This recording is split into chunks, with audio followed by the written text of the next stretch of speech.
Hi అందరికి wish link కోసం ఇలా రెడీ అవ్వాల్సి వస్తుంది. నేను సారీ మీద వేసుకున్న కోట్ చూసారు ఎంత బాగుందో. నాకు చాలా ఇష్టం ఇలాంటివి. ఒకసారి ఆన్లైన్ లో బ్లౌజ్ ప్యాటర్న్స్ ఆర్డర్ పెట్టాను కదా, గుర్తుందా మీకు? అన్ని సైజులు వచ్చేస్తాయి ఇందులో. నార్మల్ బ్లౌజ్ తో పాటు ప్రిన్సెస్ కట్, కటోరీ బ్లౌజ్, అలాగే డబుల్ కటోరీ కూడా వచ్చేస్తుంది అన్నమాట. అన్ని సైజులు ఉంటాయి ఇందులోనే. ఎప్పటి నుంచి అడుగుతున్నారు కదా ఈ వీడియో చేయమని. కటింగ్ స్టిచ్చింగ్ ఆల్రెడీ పోస్ట్ చేశాను ఈ రోజు అయితే పెద్ద వీడియోలో.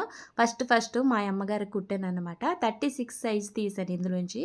ఆ మెజర్మెంట్లతోటే కట్ చేశాను. మరి దాంతోపాటు ఆది బ్లౌజ్ కూడా ఎలాగా కొలిచి తీసుకోవాలనేది కూడా వీడియోలో వివరంగా చెప్పాను. కింద ఇచ్చిన టైటిల్ని క్లిక్ చేసి పెద్ద వీడియోలోకి వెళ్ళి పూర్తిగా చూడండి. ఈ వీడియో అయితే ఒక సిస్టర్ కామెంట్ చేశారు, అసలు మన సైజు ఎలా తెలుసుకోవాలనేది. హుక్స్ పట్టి ఉన్న ఫ్రంట్ని తీసుకుని ఫస్ట్ హుక్స్ కానించి చంకలో వరకు ఇలా పట్టుకుని కొలుచుకుని చూసుకోవాలి. ఇక్కడ 10 వచ్చిందంటే ఈ సైజు 40 అని అర్థం. 4 ఫోల్డింగ్ల మీద ఉంటది కదా బ్లౌజ్, 4 10 40. ఓకే, నడుము సైజుని బట్టి కాదు, చెస్ట్ సైజుని బట్టి తీసుకోవాలి. ఈ ప్యాటర్న్స్ లింక్ అయితే పోస్ట్ లో షేర్ చేస్తున్నాను. లింక్ ని ఒకసారి చెక్ చేయండి. ఇన్స్టాల్ అయితే లింక్ అని కామెంట్ చేయండి. బాయ్.